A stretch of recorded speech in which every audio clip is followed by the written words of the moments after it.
Hello students, welcome back to the online class. This is the third part of the chapter nervous system for class 10th and neural control and coordination for class 11th.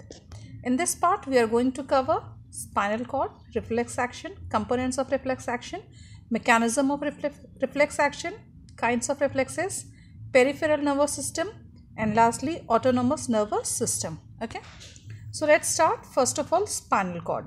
Spinal cord is the extension of medulla oblongata of brain.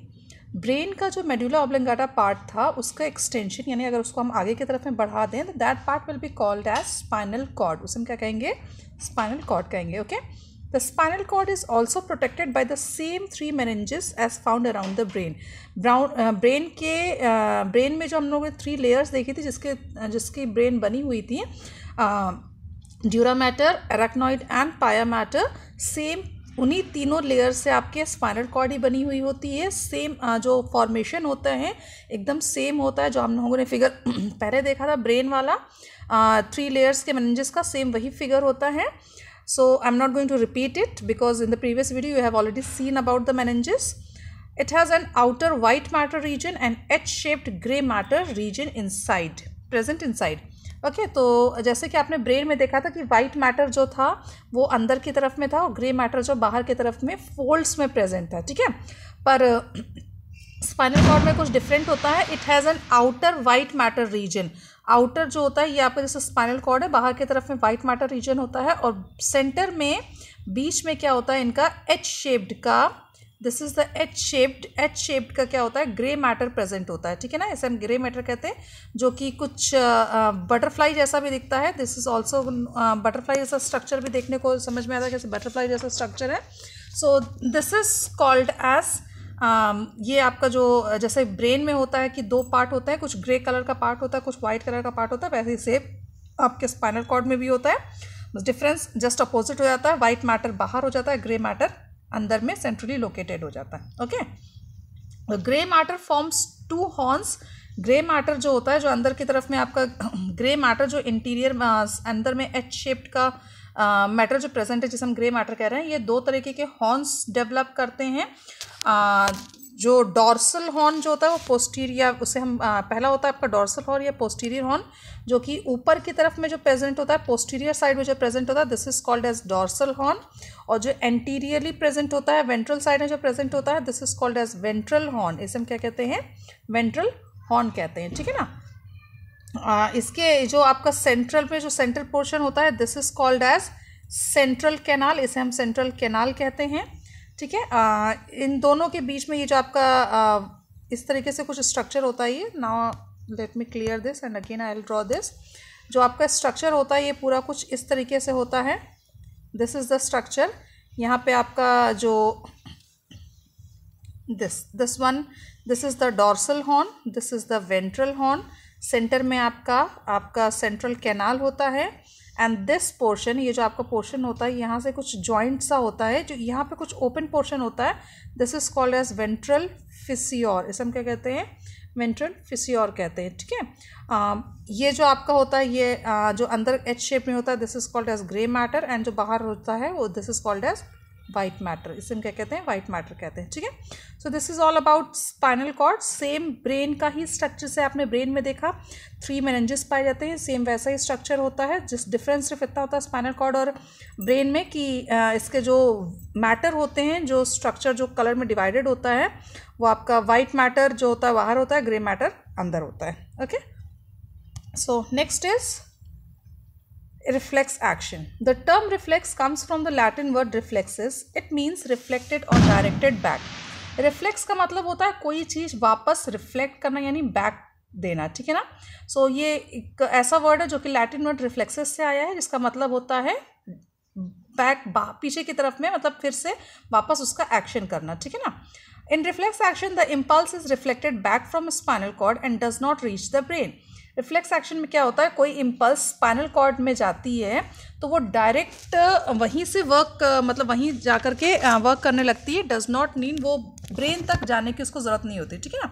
तो जो certain ऐसे कुछ ऐसे nerves होते हैं जो कि brain में जा कर के उसके बाद वर्क करना स्टार्ट करते हैं. जैसे कोई हमने हमने कोई इम्पल्स पहुंचाया तो सबसे पहले कहाँ जाता है, वो ब्रेन में जाता है, फिर ब्रेन में वो जो लोब्स हैं उनके पास जाते हैं और फिर वहाँ से वो बैक होकर के ऑर्गन के पास में आते हैं। पर स्पाइनल कॉर्ड में क्या होता है, स्पाइनल कॉर्ड जो होता है वो आपका ऑटोनोमस नर्वस सिस्टम जैसा भी वर्क करता है, because it does not need to send every information to the cerebrum. सारे इन्फॉर्मेशन को ब्रेन तक पहुंचाने की उसको ज़रूरत नहीं होती है। It can take decisions by it own self, करता है अपने डिसीजंस ये खुद से ले सकता है, इसलिए ये रिफ्लेक्स एक्शन जैसा वर्क करता है। इसमें क्या होता है, कोई भी जो इम्पल्स होती है वो स्पाइनल कॉर्ड तक अगर जाती है तो वहीं से बैक ऑर्गन तक पहुंच जाती है, उसको ब्रेन तक जाने की ज़रूरत नहीं पड़ती। Okay, the response that occurs at the level of spinal cord without the brain knowing about it is called as reflex action. ठीक है, तो सर्टेन ऐसे इम्पल्सेस जिसको ब्रेन तक जाने की जरूरत नहीं पड़ती, ब्रेन को उसके बारे में पता भी नहीं चलता है, स्पाइनल कॉर्ड तक जाकर के ही वो फंक्शन में आने लगता है, that impulse is called, that impulse या that response is called as reflex action. उसे हम क्या कहते हैं, रिफ्लेक्स एक्शन कहते हैं। ठीक है, the path through which the stimulus travels is called as reflex arc. जिसके थ्रू इम्पल्स जो होता है वो ट्रैवल कर रहा है organ to spinal cord, spinal cord to organ, this path is called as reflex arc। इस path को हम क्या कहते हैं, reflex arc कहते हैं। Okay, the next slide we'll see the reflex arc। so components of reflex arc। reflex arc के जो 4 components होते हैं, पहला होता है receptor। reflex arc एक्चुअल में होता क्या है, the shortest route that can be taken by an impulse from a receptor to effector। एक receptor से यानी कोई impulse जो कि रिसीव कर रहा है, उस रिसीव से लेकर के इफेक्टर तक जहाँ तक उसको पहुँचाना है, उसका जो पाथ होता है उस पाथ को हम कहते हैं रिफ्लेक्स आर्क। ठीक है ना, इसे क्या कहते हैं, हम रिफ्लेक्स आर्क कहते हैं। ठीक है, तो suppose this is the receptor, इसने मैसेज को रिसीव किया और इसको जिस तक मैसेज पहुंचाना है उस तक जाकर के पहुंचा दिया। तो ये जो पाथ है, ये पूरा रोड है, ये जो पूरी जो भी पाथ है इसके बीच का रिफ्लेक्टर से लेकर के इफेक्टर तक, this path is called as reflex arc. इसे हम क्या कहते हैं, रिफ्लेक्स आर्क कहते हैं। ठीक है, इसके 4 कंपोनेंट्स होते हैं। पहला होता है रिसेप्टर जो कि रिसीव करता है, इसे हम सेंस ऑर्गन भी कहते हैं, जो कि स्टिमुलस को क्या करता है, रिसीव करता है, परसीव करता है। Okay, the next is sensory और एफरेंट नर्व। इसका काम क्या होता है, it transmits sensory impulses from receptor to spinal cord. क्या करता है ये, पहले रिसेप्टर ने रिसीव किया इम्पल्स, फिर उस इम्पल्स को रिसेप्टर से स्पाइनल कॉर्ड तक पहुंचाने में सेंसरी नर्व जो होते हैं वो हेल्प करते हैं। Third is association neurons. Association neurons connect sensory neurons with the motor neurons. Motor neurons को कनेक्ट करते हैं। ठीक है, suppose this is the receptor, इसने इम्पल्स को लिया, फिर इसने क्या किया, इस रिसेप्टर से सेंसरी इम्पल्स को स्पाइनल कॉर्ड तक, suppose this is the spinal cord, ये आपका स्पाइनल कॉर्ड है, ये आपका रिसेप्टर है, इम्पल्स को रिसीव किया, फिर यहाँ से जो ये आपका रिसेप्टर हो गया। ठीक है, फिर यहाँ से जो इम्पल्स लेकर के जो स्पाइनल कॉर्ड तक पहुँचा रहे हैं, this is called as sensory nerve. ये सेंसरी नर्व हो गई। अब स्पाइनल कॉर्ड से क्या करना है, स्पाइनल कॉर्ड और motor neuron, this is the motor neuron, spinal cord के बीच की जो कनेक्शन है, this connection is called as, इस कनेक्शन को हम कहते हैं एसोसिएशन न्यूरॉन। इस कनेक्शन को हम क्या कहते हैं, एसोसिएशन न्यूरॉन कहते हैं। ठीक है ना, अब सेंसरी न्यूरॉन से स्पाइनल कॉर्ड ने मैसेज रिसीव किया, स्पाइनल कॉर्ड से मोटर न्यूरॉन तक मैसेज को पहुंचाने में बीच में क्या रहता है, एसोसिएटेड न्यूरॉन्स होते हैं। ठीक है, फिर एसोसिएशन न्यूरॉन्स क्या करते हैं, मोटर न्यूरॉन को मैसेज दे देते हैं, और मोटर न्यूरॉन जो होता है वो इफेक्टर यानी जहाँ पे जिस ऑर्गन में, यानी ये क्या है, ऑर्गन तक मैसेज पहुँचा देता है। ठीक है, this is called as motor और एफरेंट नर्व। इसे हम क्या कहते हैं, मोटर या एफरेंट कहते हैं, जो ट्रांसमिट करता है मोटर इम्पल्स को स्पाइनल कॉर्ड से इफेक्टर ऑर्गन तक सब। ठीक है, फॉर एग्जाम्पल आपने एक गर्म बर्तन को टच कर लिया। ठीक है ना, तो आपका हाथ जो है वो गर्म चीज़ को टच कर रहा है, तो हाथ आपका क्या हो जाएगा, रिसेप्टर हो जाएगा। वो गर्म चीज़ का जो मैसेज है कि ये गर्म है, ये सेंसरी न्यूरॉन लेकर के स्पाइनल कॉर्ड तक पहुंचेगी। स्पाइनल कॉर्ड से मोटर न्यूरॉन में, यानी जो हमें बताएगी आकर के ये चीज़ गर्म है, वो नर्व जो कि बैक मैसेज जो पहुंचाएगी, वो क्या करेगी, वो नर्व तक के बीच के जो मोटर न्यूरॉन और सेंसरी न्यूरॉन को बीच में जो जोड़ता है वो आपका एसोसिएशन न्यूरॉन हो गया। फिर एसोसिएशन न्यूरॉन सेंसरी न्यूरॉन का मैसेज मोटर न्यूरॉन को देगा, मोटर न्यूरॉन क्या होगा, वापस मैसेज ऑर्गन तक पहुंचाएगा कि हाथ पीछे लो। आप जैसे ही हाथ किसी गर्म बर्तन पे टच करते हो तो हाथ तुरंत पीछे जाता है। कैसे होता है, ये बहुत फास्ट एक्शन होता है, पर होता कैसे है, जिस हाथ ने आपके गर्म चीज़ को टच किया वो आपका रिसेप्टर हो गया। जो नर्व ये मैसेज लेकर के जा रही है कि ये गर्म है स्पाइनल कॉर्ड तक, वो आपकी सेंसरी नर्व हो गई। ठीक है, स्पाइनल कॉर्ड तक पहुंच गए। स्पाइनल कॉर्ड में एक एसोसिएशन न्यूरॉन होती है, नर्व होती है, जो कि मोटर नर्व को और सेंसरी नर्व को जोड़ेगी। ठीक है ना। स्पाइनल कॉर्ड से बैक मैसेज लेकर के आएगा कि बैक मैसेज हाथ तक पहुंचाएगा मोटर न्यूरॉन। ठीक है, मोटर न्यूरॉन बैक मैसेज हाथ तक पहुंचाया तो हाथ अब आपका क्या हो गया, वो ऑर्गन क्योंकि आपको हटाना है तो आपका हाथ क्या बन गया, इफेक्टर बन गया। Okay, so this is all about the components of reflex action, sorry reflex arc. The next is mechanism of reflex arc. अब किस तरीके से एक mechanism work करता है, now you will see. So as I told you, जो आपके जो स्किन जो आपकी रिसीव कर रही है इम्पल्सेस को, स्टिमुलस को, उसे हम कहते हैं रिसेप्टर्स। उस ठीक है, रिसेप्टर से एक नर्व जाती है, एक फाइबर जाती है, this is called as sensory nerve. ठीक है, सेंसरी नर्व कहाँ पहुंची है, आपके स्पाइनल कॉर्ड में। This is your spinal cord, ये आपका स्पाइनल कॉर्ड हो गया। ठीक है ना। अब स्पाइनल कॉर्ड में आकर के मैसेज पहुंच गया। स्पाइनल कॉर्ड से अब एक और दूसरी नर्व वर्क करती है, that is called as association neuron. Association neuron ने उस मैसेज को रिसीव किया और उसको ट्रांसफर कर दिया कहाँ पे, मोटर न्यूरॉन के पास में। कहाँ ट्रांसफर कर दिया, मोटर न्यूरॉन के पास में। मोटर न्यूरॉन जो होगा वो मैसेज को लेकर के जाएगा और उस ऑर्गन तक पहुंचाएगा जहां तक उस ऑर्गन में मैसेज पहुंचना था। Now this organ will be called as effector. इसे हम क्या कहेंगे, इफेक्टर कहेंगे। ठीक है, तो क्या होता है, this is the spinal cord, this is the receptor, this is the effector.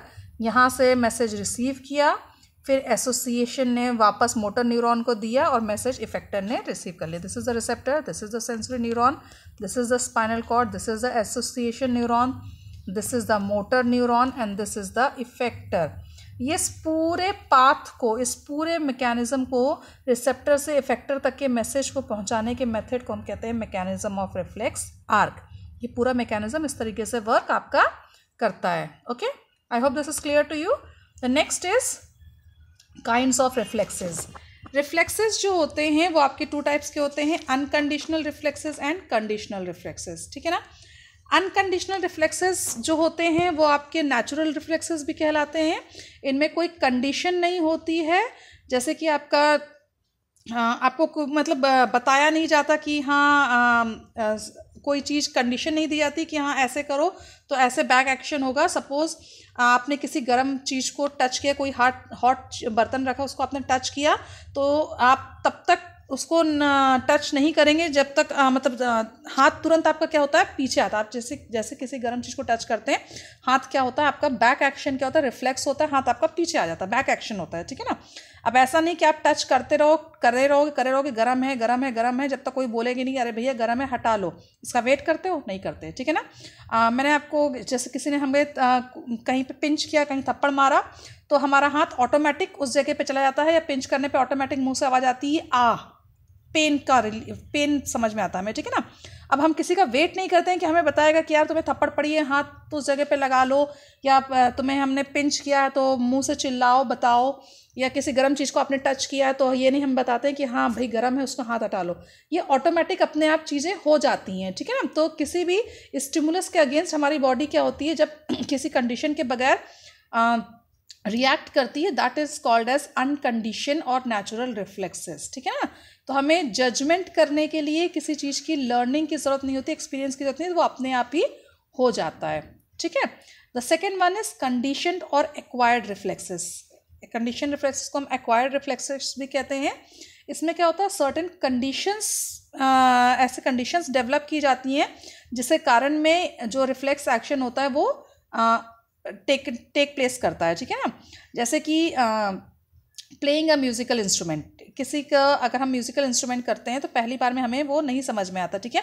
हम उसको बार बार प्रैक्टिस करेंगे, कंडीशन देंगे उसको। ठीक है। तो अपने आप ही वो हमारे हैबिट में आ जाएगी और वो इंस्ट्रूमेंट जो है हमसे बनने लग जाएगा। ठीक है। हमारे हाथ जो होंगे उस इंस्ट्रूमेंट में अपने आप सेट हो जाएंगे। ठीक है। जैसे कि working on keyboard of a computer. अब जब पहली बार हम कंप्यूटर के कीबोर्ड पे वर्क करते हैं तो हमें उसकी कीज़ जो होती हैं वो ढूंढनी पड़ती है, पर जैसे जैसे हम प्रैक्टिस करते जाएंगे वो कीज़ हमें अपने आप रट जाएंगी, अपने आप हमारी जो फिंगर्स होंगी वो कीज़ पे वर्क करने लग जाएगी, ठीक है ना। तो कंडीशन रिफ्लेक्स के लिए बहुत अच्छा एग्जाम्पल है। The example is known as Pavlov's experiment on dog. Pavlov's experiment कहलाते हैं, ये कंडीशन रिफ्लेक्स का एक बहुत अच्छा एग्जाम्पल है। You can see in the figure. Step 1 में क्या हुआ, पैवलोव जो थे वो एक साइंटिस्ट थे, उन्होंने एक्सपेरिमेंट को परफॉर्म किया था, इसीलिए उनके नाम पे एक्सपेरिमेंट रख दिया गया। इसमें क्या किया था उन्होंने, एक डॉग, उनके पास में एक डॉग था और एक घंटी थी। उन्होंने क्या किया, घंटी बजाते थे और खाना नहीं रखते थे, ठीक है ना। तो डॉग क्या था, डॉग का रिएक्शन वो देखते थे कि डॉग के माउथ से कोई भी सलाइवा नहीं निकल रहा है, ठीक है। स्टेप 2 में उन्होंने क्या किया, खाना रखा, घंटी नहीं बजाई, डॉग के मुंह से क्या सलाइवा निकलने लग गया क्योंकि उसके सामने क्या आ गया, खाना आ गया, ठीक है। तो ये नेचुरल स्टिमुलस था, नेचुरल था, हमने डॉग को कोई चीज़ समझाई नहीं थी। उन्होंने क्या किया था कि घंटी बजाई थी और तो डॉग में कोई रिएक्शन नहीं हुआ था। जैसे ही उन्होंने खाना रखा डॉग के मुंह से सलाइवा आने लग गया, तो ये नेचुरल स्टिमुलस था, यानी इसमें कोई कंडीशन नहीं दी थी। उन्होंने खाना रखा, डॉग के मुँह से सलाइवा आने लग गया, ठीक है। स्टेप 3 में क्या किया उन्होंने, बेल बजाई और खाना रखा, दोनों चीज़ें की उन्होंने, बेल भी बजाई और खाना भी रखा, ठीक है। तो पहली बार जब देखा कि उन्होंने डॉग के मुंह से कोई भी सलाइवा नहीं आ रहा, पर खाना देखते ही क्या हुआ, डॉग के मुंह से सलाइवा आने लग गया। तो उन्होंने क्या किया, अब डेली उन्होंने ये प्रैक्टिस में डाल दी डॉग के कि जैसे ही बेल बजेगा तभी खाना रखा जाएगा, ठीक है। तो क्या करते थे वो, जब भी बेल बजाते थे डॉग का कोई रिएक्शन नहीं होता था, पर खाना रखते थे डॉग के मुंह से सलाइवा आने लगता था। तो उन्होंने क्या किया कि ये हैबिट में डाल दी डॉग के कि जब भी बेल, तो डेली वो प्रैक्टिस करते थे कि बेल बजाते थे उसके बाद ही खाना रखते थे, पहले बेल बजाते थे फिर खाना रखते थे, बेल बजाते थे खाना रखते थे, ठीक है। तो डॉग के हैबिट में क्या आ गया कि जैसे ही बेल बजेगी मतलब खाना मिलेगा, ठीक है। ये डेली उसने प्रैक्टिस कर ली, उसकी समझ में आ गया। तो जैसे ही कुछ दिनों बाद में पैवलोव ने देखा कि जैसे ही बेल बजती थी डॉग के माउथ से क्या हो गया, सलाइवा आना स्टार्ट हो गया, यानी अब उसे खाना मिलेगा, ठीक है ना। तो उन्होंने क्या, डॉग के में क्या कंडीशन क्या रख दी कि बेल बजना यानी खाना मिलना। तो डॉग के पास में कंडीशन क्या हो गई, बेल बजेगा तो खाना मिलेगा, ठीक है। पर अगर बेल नहीं, खाना नहीं रखा जाएगा तो यह बेल नहीं बजेगी तो मतलब खाना नहीं मिलेगा, खाना नहीं रखा जाएगा। तो उसकी हैबिट में आ गई कि बेल बजना यानी खाना मिलना। तो एक कंडीशन रख दी गई कि जब भी बेल बजेगा यानी खाना मिलेगा और माउथ से वाटर क्या हो जाएगा, उसका अपने आप ही निकलने लगता था। तो this is called as conditional reflexes. ये कंडीशन एक दे दी गई कि बेल का रिंग होना, बेल बजने का मतलब है खाना मिलना, ठीक है। तो ये डेली की हैबिट में ला दी गई, डेली की प्रैक्टिस में उसके ला दी गई, ठीक है। तो this is all about kinds of reflexes. Next is peripheral nervous system. Peripheral nervous system is also called as somatic nervous system. It involves those nerves which arise from central nervous system and go up to the body periphery to supply various body organs. ये आपका somatic nervous system भी हम इसे कहते हैं।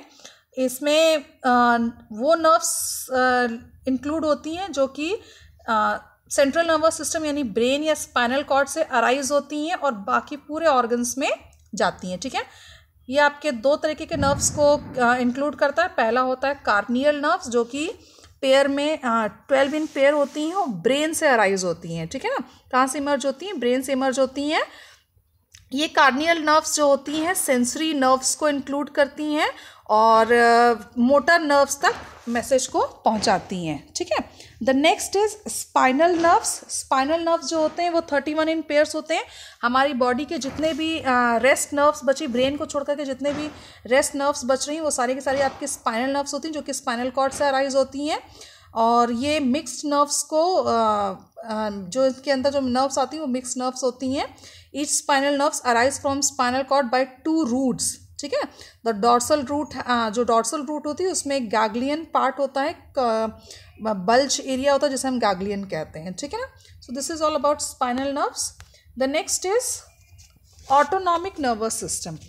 Autonomic nervous system carries motor impulses from central nervous system to internal organs and controls their activities. ये हमारी body के वॉलेंट्री एक्शंस को इनवॉलेंट्री एक्शंस को कंट्रोल करता है.